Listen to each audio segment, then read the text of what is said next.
स्वागत है आप सभी लोगों का आर.के. ऑनलाइन एकेडमी के यूट्यूब चैनल पर।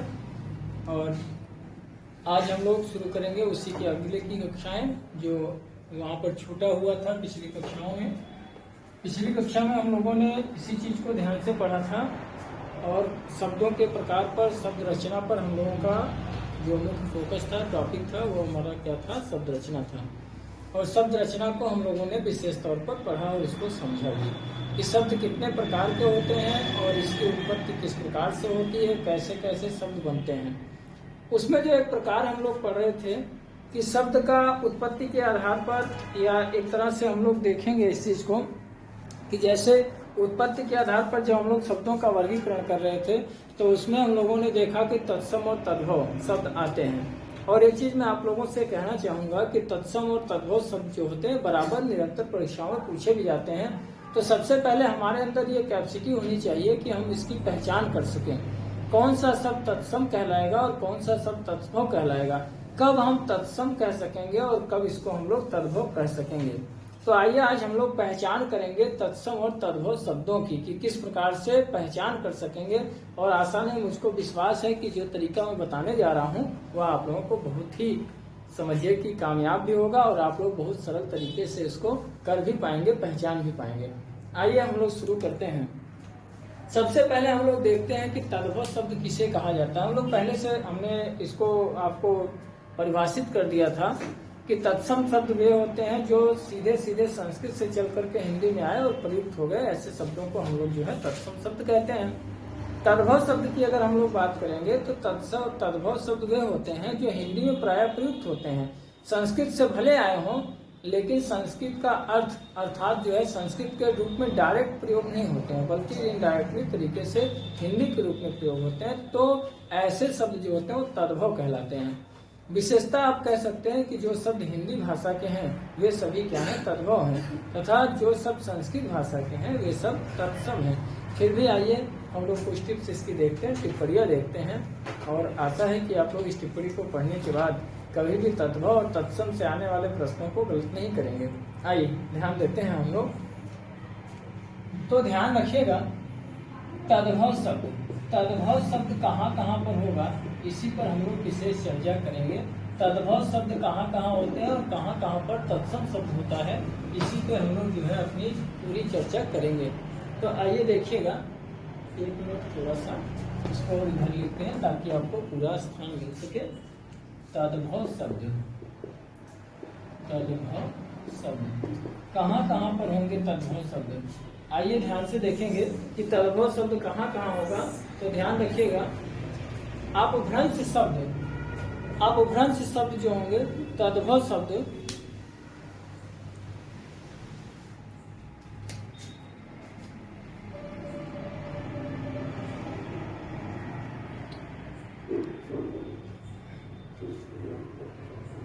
आइए देखते हैं तद्भव शब्द कहाँ कहाँ होता है। अपभ्रंश शब्द प्रायः क्या होते हैं, तद्भव होते हैं।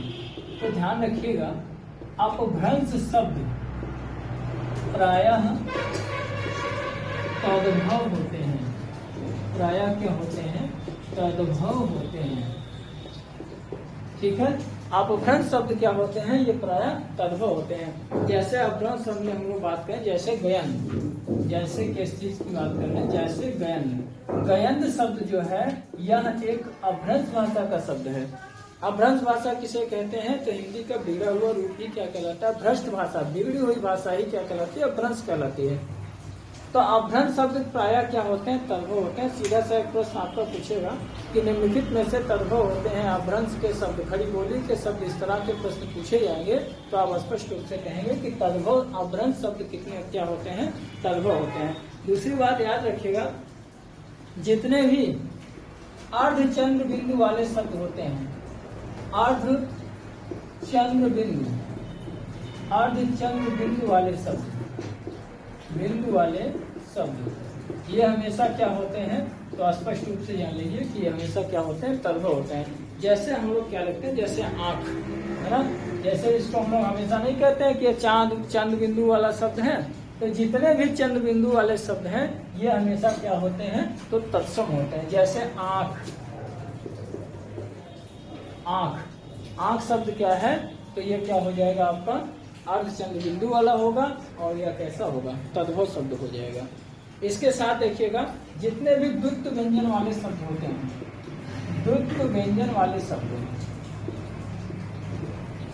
द्वित्व व्यंजन वाले शब्द, ठीक है। अब द्वित्व व्यंजन वाले शब्द सभी क्या होते हैं, तो ध्यान में रखिएगा कि द्वित्व व्यंजन वाले शब्द हमेशा क्या होते हैं, तद्भव होते हैं। और इसे जैसे आप जैसे देखिएगा, जैसे हम लोग बात करें, देखिए जिस द्वित्व व्यंजन कहते किसको हैं, द्वित्व व्यंजन जब किसी अर्ध व्यंजन के बाद तुरंत पूरा व्यंजन आ जाए तो उसे ही क्या कहते हैं, द्वित्व व्यंजन कहते हैं। जैसे एक तरह से आप लोग सामान्य भाषा में जान लीजिए, जैसे आधा चा के बाद पूरा चा आ जाए, आधा का के बाद पूरा का आ जाए, ठीक है, आधा पा के बाद पूरा पा आ जाए, मतलब उसी के समान एक आधा वर्ड आए और एक दूसरा पूरा आ जाए तो उसे क्या कहते हैं, द्वित्व व्यंजन कहा जाता है, ठीक है। जैसे अगर हम लोग देखें, जैसे बच्चा, जैसे क्या हो जाएगा, जैसे बच्चा, बच्चा में देखिए चा और चा दो बार है, जैसे सच्चा है ना, जैसे कक्का, कक्का, अब कक्का में देखिए का वर्ड दो बार आया है। ऐसे वर्ड क्या कहलाते हैं, ऐसे व्यंजनों को हम लोग क्या कहते हैं, द्वित्व व्यंजन कहा जाता है। इसके बाद देखिए जितने भी उच्छिष्ट व्यंजन वाले आते हैं, उच्छिष्ट व्यंजन वाले, उच्छिष्ट व्यंजन वाले शब्द, व्यंजन वाले शब्द, अब देखिए उच्छिष्ट व्यंजन वाले शब्द क्या कहलाते हैं, हमेशा क्या कहलाते हैं, तद्भव कहलाते हैं। जैसे सड़क, जैसे क्या लड़का, ठीक है, ये क्या कहलाएंगे, ऐसे व्यंजनों को जो है वो क्या कहलाते हैं, उच्छिष्ट व्यंजन। और ऐसे उच्छिष्ट व्यंजन वाले शब्द क्या कहलाते हैं, तद्भव कहलाते हैं, है ना। देखिए फिर से एक बार देखिए, जितने भी अभ्रंश शब्द के शब्द होते हैं, जितने भी अभ्रंश भाषा के शब्द होते हैं, ये हमेशा क्या होते हैं, तद्भव होते हैं। दूसरी तरफ अर्धचंद्र बिंदु वाले जितने भी शब्द होते हैं वे सभी क्या कहलाते हैं, वे हमेशा तद्भव होते हैं। द्वित्व व्यंजन वाले जितने भी शब्द होते हैं वे हमेशा क्या कहलाएंगे, ये हमेशा तत्सम कहलाएंगे। और उच्छिष्ट व्यंजन वाले शब्द जितने होते हैं ये हमेशा क्या कहलाते हैं, तत्सम कहलाते हैं। अभी मैं आगे आप लोगों को शब्दों की पहचान करने के लिए कहूंगा कि शब्दों की पहचान करके आप लोग बताइए कि कौन सा जो है वो तत्सम है और कौन सा तद्भव है। तब इसकी जरूरत आप लोगों को पड़ेगी, तब इसकी आवश्यकता आप लोगों को पड़ेगी और तब आप लोग जो है इसके बारे में जानना होगा आपको और आपको बताना होगा, है ना। इससे आपको बहुत ही सरलता से आप पहचानेंगे तद्भव को और तत्सम को। थोड़ा सा आप लोगों का शिकायत है कि वीडियो लगातार नहीं पड़ रहा है ना। ऐसी कोई बात नहीं है, दरअसल मामला ये है कि ऑफलाइन क्लासेस भी चल रही हैं और सुबह से लेकर के मैं शाम तक एकदम लगातार पढ़ाता हूँ और पढ़ाते समय इस समय थोड़ा सा लगन का माहौल चल रहा है तो शादी विवाह में भी जाना पड़ जाता है, इसीलिए थोड़ा सा समस्या हो जाता है। लेकिन अब आगे की कक्षाएं जो है वो निरंतर आपको मिलेगी, बेफिक्र रहिए आप लोग। इस बार मैंने अगर कहा है कि आपको सारी क्लासेज हिंदी के पूरे वीडियोस आपको यूट्यूब पर मिलेंगे तो मिलेंगे, है ना। चलिए आगे हम लोग देखते हैं, इसको आप लोग नोट कर चुके होंगे, नहीं किए तो स्क्रीनशॉट इसका मारिए और आगे की तरफ हम लोग करते हैं। आइए और कहाँ पर होता है, यह स्पष्ट हो रहा है आप लोगों को कि अभ्रंश शब्द होने पर, अर्धचंद्र बिंदु वाले शब्द होने पर, द्वित्व व्यंजन वाले होने पर और उच्छिष्ट व्यंजन होने वाले शब्द के कारण क्या हो जाता है, ये तद्भव कहलाता है। ऐसे शब्दों को क्या कहते हैं, तो तद्भव कहलाता है ना। आगे की बात जरूर करेंगे और कहाँ पर तद्भव होते हैं। आइए और तद्भव शब्द कहाँ मिलते हैं, तो देखिएगा जिनकी सरल वर्तनी होती है, ध्यान रखिएगा, सरल वर्तनी वाले शब्द, सरल वर्तनी वाले शब्द क्या होते हैं, हमेशा तद्भव होते हैं। जिसका सरलता पूर्वक उच्चारण किया जा सके ऐसे शब्द क्या कहलाते हैं, वे हमेशा कहलाते हैं, ध्यान रखिएगा, अभ्रंश तद्भव शब्द। जैसे सूरज, सूरज क्या है, तद्भव शब्द है ना। जैसे उसी तरह से आग, उसी तरह से पानी, ये शब्द क्या कहलाते हैं, ये सभी के सभी क्या हैं, ऑलरेडी आपका तद्भव शब्द हो जाएगा।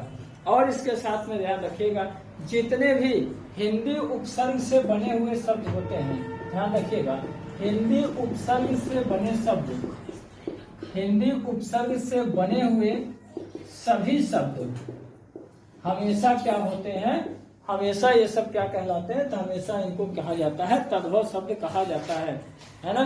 इसको हमेशा क्या कहेंगे, तद्भव शब्द कहा जाता है। जैसे अगर इसकी बात हम लोग कर लें कि जैसे कौन से होते हैं, जैसे अधपका, अनहोनी, है ना। तो अधपका होने पर, अनहोनी होने पर, ठीक है, अनहोनी, तो जहां पर क्या हो जाएगा, हिंदी उपसर्ग होगा। जैसे अध क्या है, हिंदी है, अन क्या है, या हिंदी उपसर्ग है, तो दोनों हिंदी उपसर्ग हैं, इसलिए यहाँ पर क्या हो जाएगा, और तद्भव शब्द हो जाएगा। इसके बाद ध्यान रखेंगे, हिंदी प्रत्यय होने पर, हिंदी प्रत्यय होने पर हमेशा क्या होता है, तो हमेशा आपका तद्भव शब्द होता है, ठीक है। जैसे अगर हम लोग इसकी बात कर लें, जैसे बचपन, है ना, जैसे बचपन, इसमें पन प्रत्यय, और इसके साथ जो है इसके बाद जैसे मिठास, मिठास में क्या, आस प्रत्यय, तो यहाँ पर क्या हो जाएगा, देखिए बचपन हो गया, मिठास हो गया, तो यहाँ पर ये हो जाएगा आपका सबका सब तद्भव हो जाएगा, है ना। तो स्पष्ट हो गया होगा, मैं समझता हूँ आप लोगों से कि जहाँ पर अभ्रंश शब्द होंगे वहाँ पर तद्भव हो जाएगा, अर्धचंद्र बिंदु वाले शब्द जितने होंगे वहाँ तद्भव हो जाएगा, द्वित्व व्यंजन वाले शब्द जहाँ होंगे वहाँ पर तद्भव होगा, बिना उच्छिष्ट व्यंजन वाले शब्द जो होंगे वहाँ पर तद्भव हो जाएगा। इसी तरह से जिनका सरल और आसानी से वर्तनी उच्चारण की जा सकती हो वहाँ पर तद्भव होगा। इसके साथ में जो हिंदी उपसर्ग के जितने भी शब्द हैं सब के सब क्या कहलाते हैं, तद्भव कहलाते हैं। और हिंदी उपसर्ग के जितनी भी प्रत्यय वाले शब्द हैं यह सभी भी क्या कहलाते हैं, सबके सब तद्भव कहे जाते हैं, ठीक है। आशा है कि आप लोग बड़ी अच्छी तरह से इसको समझ रहे हैं, ठीक है। आइए आगे की तरफ हम लोग बढ़ते हैं। अब हम लोग बात करेंगे तत्सम शब्द की। बहुत ही यह महत्वपूर्ण आप लोगों के लिए, बहुत ज्यादा इम्पोर्टेंट है, महत्वपूर्ण है। इसको अगर एक बार आप लोग ध्यान से पढ़ लेंगे तो ये समझ लीजिए कि फिर आप लोगों को तद्भव और तत्सम की पहचान करने में कोई समस्या नहीं होगी। बहुत ही सरल और सूक्ष्म तरीके से, सटीक तरीके से आप लोग तद्भव और तत्सम की पहचान जो है कर सकेंगे, है ना। इसलिए आप लोग इसको अगर ना समझ में आए पूरी तरह से तो वीडियो को कम से कम 2 बार 3 बार इसको देखेंगे तो आराम से जो है आपको समझ में आ जाएगा, ठीक है। आइए आगे की तरफ बढ़ते हैं। और जो लोग वीडियो को लाइक नहीं करते हैं भाई थोड़ा लाइक किया कीजिए और थोड़ा इसको शेयर भी कर दीजिए ताकि अन्य लोगों तक भी यह पहुंच जाए, ठीक है। आइए और आगे की तरफ हम लोग बढ़ते हैं। तत्सम शब्द देखते हैं कि कहाँ कहाँ पर तत्सम शब्द पाया जाता है और तत्सम की क्या पहचान होती है, कौन कौन सा ऐसा स्थान आएगा, कौन कौन सा ऐसा स्टेज आएगा, कौन कौन सा ऐसा प्लेटफॉर्म होगा कि जहाँ पर हम लोग तत्सम शब्द को पहचान पाएंगे कि यहाँ पर तत्सम शब्द होता है ना। तो आइए देखते हैं कि हमेशा तत्सम शब्द कहाँ कहाँ होता है। तो याद रखिएगा जितने भी अर्ध व्यंजन वाले शब्द हैं, है ना, अर्ध व्यंजन वाले शब्द होने पर, अर्ध व्यंजन वाले शब्द होने पर हमेशा तत्सम होता है। ध्यान रखेंगे कि अर्ध व्यंजन वाले शब्द होने पर क्या होता है, तत्सम होता है, ठीक है। जैसे अग्नि, अग्नि में देखिए आधा वर्ड क्या होगा, यह व्यंजन का है, अग्नि हो गया। इसी तरह से और भी वर्ड लेते हैं, जैसे कर्ण हो गया, है ना, जैसे कर्ण है, जैसे गृह है, यहाँ पर क्या हो जाएगा, तत्सम शब्द हो जाएगा।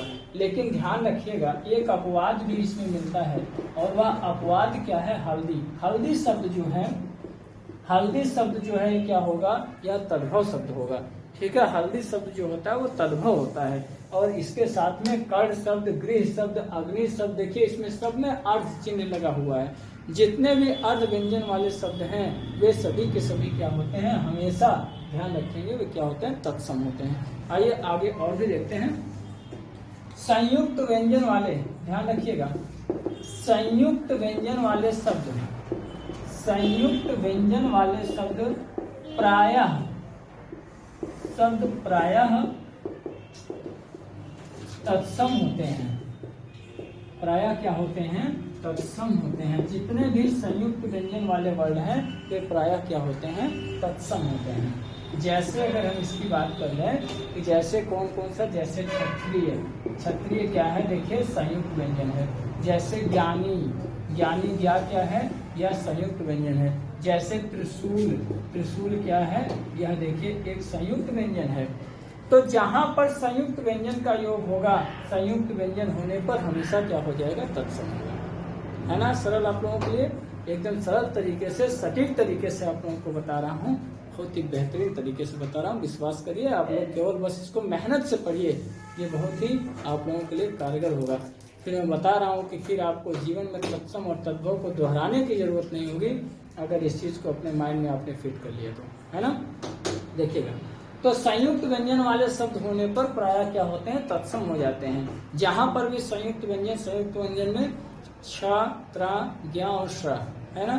तो श्रा आने पर जैसे श्री हम लोग लिखते हैं, श्री, श्री गणेशाय नमः, श्री लिखते हैं ना, तो श्री क्या है आपका, ये तत्सम हो जाएगा। अब क्यों, क्योंकि आप पहचान गए ना कि संयुक्त व्यंजन है, और संयुक्त व्यंजन होने पर हमेशा क्या होगा, तत्सम हो जाएगा। तो क्षत्रिय, शा, ज्ञा, त्रि, श, ये चारों होने पर हमेशा क्या हो जाएगा, यह तत्सम वर्ड होगा, ना कि तद्भव होगा। और देखिएगा, जितने भी विसर्ग युक्त होते हैं, विसर्ग युक्त व्यंजन प्रायः तत्सम होते हैं, प्रायः क्या होते हैं, तत्सम होते हैं। तो जितने भी विसर्ग से जुड़े हुए व्यंजन आते हैं, जिसमें भी व्यंजन आता है और उसमें विसर्ग लगा हुआ शब्द होता है, ठीक है, व्यंजन शब्द, विसर्ग युक्त शब्द कर लीजिए, थोड़ा सा बेहतर हो जाएगा आपके लिए। विसर्ग युक्त शब्द प्रायः क्या होते हैं, तत्सम होते हैं। जैसे दुख, जैसे क्या हो जाएगा, दुख, दुख में देखिए विसर्ग है, और विसर्ग होने के कारण ये क्या हो जाएगा, तत्सम हो जाएगा। और भी इसी के साथ देख लीजिए, जैसे पुनः, जैसे हम लोग क्या लिखते हैं, पुनः लिखते हैं, पुनः में क्या होता है, विसर्ग लग जाता है। तो जहां पर भी विसर्ग का आगमन होगा, जहां विसर्ग लगेगा, तो विसर्ग वाला स्थान पर हमेशा क्या कहलाएगा, तत्सम कहलाएगा। इसको हम लोग क्या कहेंगे, तत्सम कहेंगे। इसके साथ और भी देखिए कहां पर तत्सम होता है, आप लोग इसका स्क्रीनशॉट लीजिए, और इसको जो है, या फिर नोट कर रहे हैं तो आप लोग इसको बेहतरीन तरीके से नोट कीजिए, है ना। जितने ही भली बात तरीके से, बेहतरीन तरीके से आप इसको तैयार कर ले जाएंगे, उतना ही बढ़िया आपके लिए कारगर होगा। तत्सम और तद्भव कोई ऐसी परीक्षा नहीं है कि हिंदी की परीक्षा होती हो, मैं टीजीटी, पीजीटी, या इसके साथ नेट, जीआरएफ, या आपका टेट, सीटेट, सुपरटेट, जहाँ पर भी इसका प्रश्न आता है, प्रत्येक जगह पर इसका प्रश्न जो है वह पूछा जाता है तत्सम और तद्भव का, ठीक है। तो एक बार इसको अगर भली बात तरीके से आप लोग तैयार कर लें, तो फिर इसमें गलती होने की संभावना नहीं रहेगी, ठीक है। आइए आगे की तरफ देखते हैं हम लोग। चलिए, अगर आप लोग इसको नोट कर लिए हैं तो आगे की तरफ बढ़ते हैं। और भी इसके और भी नियम आपको बताते हैं।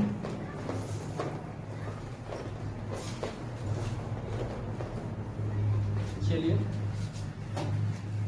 और देखिएगा तत्सम में, तत्सम की और भी बातें करेंगे। और कहाँ पर तत्सम होता है, तो जितने भी अनुस्वार चिन्ह युक्त होते हैं, अनुस्वार युक्त शब्द, अनुस्वार युक्त शब्द हमेशा क्या होते हैं, तो तत्सम होते हैं। जैसे अभी मैंने बताया था आपको कि अगर चांद बिंदु आता है ना, जैसे चंद्र बिंदु लगती है, तो जहाँ पर चंद्र बिंदु लग जाती है वहाँ पर हमेशा क्या होता है, तद्भव होता है। परंतु जहाँ चंद्र बिंदु नहीं लग करके केवल बिंदु लग जाती है, एकदम स्पष्ट भाषा में समझिए कि जहाँ पर केवल बिंदु लगती है वहाँ पर हमेशा क्या होता है, अनुस्वार युक्त शब्द हो जाता है।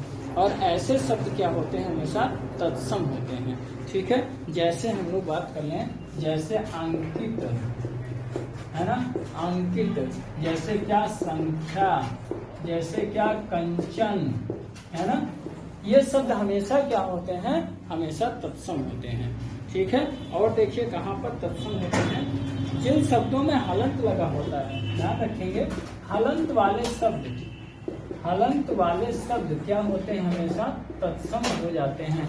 जिन शब्दों में हलंत लगता है वे शब्द क्या होते हैं, तत्सम होते हैं, ठीक है। तो हलंत वाले शब्द क्या होते हैं, तत्सम होते हैं। जैसे कि अगर हम लोग बात कर लें, तो जैसे देखिएगा, जैसे पाठ्य, हम लोग पढ़ाए लिखते हैं ना, पाठ्य पुस्तक, तो ये पाठ्य शब्द क्या है? यह पाठ्य शब्द एक तत्सम भाषा का शब्द है। तो जिन शब्दों में हमेशा प्रायः किसका प्रयोग होता है? तो हमेशा जो है हलंत का प्रयोग होता है। तो हलंत लगे हुए प्रायः शब्द क्या होते हैं? ध्यान रहे, मैं अक्षर और वर्ड की बात नहीं कर रहा, मैं सीधी सीधी बात कर रहा हूँ कि शब्द होने पर, जहाँ पर शब्द होगा, हलंत युक्त शब्द होगा, वहाँ पर क्या हो जाएगा? ये हो जाएगा आपका तत्सम होगा। और ध्यान रखिएगा, जितने भी संस्कृत उपसर्ग से बने हुए शब्द, संस्कृत उपसर्ग से बने हुए शब्द, संस्कृत उपसर्ग से बने हुए शब्द हमेशा क्या होते हैं? तो प्राय याद रखेंगे आप लोग कि हमेशा जो है तत्सम होते हैं। तो संस्कृत उपसर्ग से बने हुए शब्द प्राय क्या होते हैं? हमेशा तत्सम होते हैं। जैसे अगर हम लोग बात करें, जैसे अधिवर्ग, जैसे क्या? अधिवर्ग। अधिवर्ग में अधि क्या है? तो संस्कृत का उपसर्ग है। इसी तरह से देखिए अध्यादेश, जैसे क्या? अध्यादेश। तो अध्यादेश होने पर भी क्या हो जाएगा? आपका यह तत्सम हो जाएगा। और इसके साथ देखिए कहाँ पर होगा? जितने भी संस्कृत के प्रत्यय से बनते हैं, संस्कृत के प्रत्यय से, ध्यान दीजिएगा कि संस्कृत के प्रत्यय से बने हुए शब्द, संस्कृत के प्रत्यय से बने हुए शब्द प्रायः क्या कहलाते हैं? तो प्रायः ये तत्सम ही कहलाते हैं, है ना। जो शब्द जो है वो संस्कृत के प्रत्यय से निर्मित होते हैं, संस्कृत के प्रत्यय से बनते हैं, ऐसे शब्दों को क्या कहा जाता है? तो ये शब्द हमेशा तत्सम कहलाते हैं। जैसे पठनीय, जैसे हम लोग बात कर लें किसकी, तो जैसे देखिए आपका क्या हो जाएगा? पठनीय। पठनीय शब्द क्या है? ये प्रत्यय है, और ये प्रत्यय जो है वो संस्कृत भाषा का प्रत्यय है। उपसर्ग और प्रत्यय में यही अंतर होता है। उपसर्ग जो होते हैं किसी शब्द के पहले लग करके उसके अर्थ में परिवर्तन कर देते हैं, उसी प्रकार से प्रत्यय जो होते हैं किसी शब्द के अंत में लगते हैं और अंत में लग करके उसके अर्थ को परिवर्तित कर देते हैं। ऐसे शब्दों को क्या कहा जाता है? तो ऐसे शब्द जो है वह उपसर्ग युक्त या उसके साथ में हम लोग प्रत्यय युक्त शब्द जो है कहते हैं। आगे आइएगा, देखिए और कहाँ कहाँ पर होता है। इसका आप लोग स्क्रीनशॉट लीजिए या फिर नोट कर रहे हैं तो बढ़िया तरीके से नोट कर लीजिए। साथ ही साथ आप लोग थोड़ा सा चैनल को शेयर भी कीजिए, और लाइक पसंद आ रहा है तो लाइक की बटन दबा दीजिए, है ना। और कमेंट तो आप लोग अवश्य कीजिए कि आप लोगों को क्या समझ में आ रहा है, क्या नहीं आ रहा है, कहाँ पर कोई समस्या अगर होती है, कोई भी दिक्कत होती है, आप लोग कमेंट कीजिए। हम उस कमेंट को आपको पढ़ करके नेक्स्ट वीडियो में आपको भलीभांति तरीके से उसके बारे में बताएंगे। ठीक है, आगे आइए।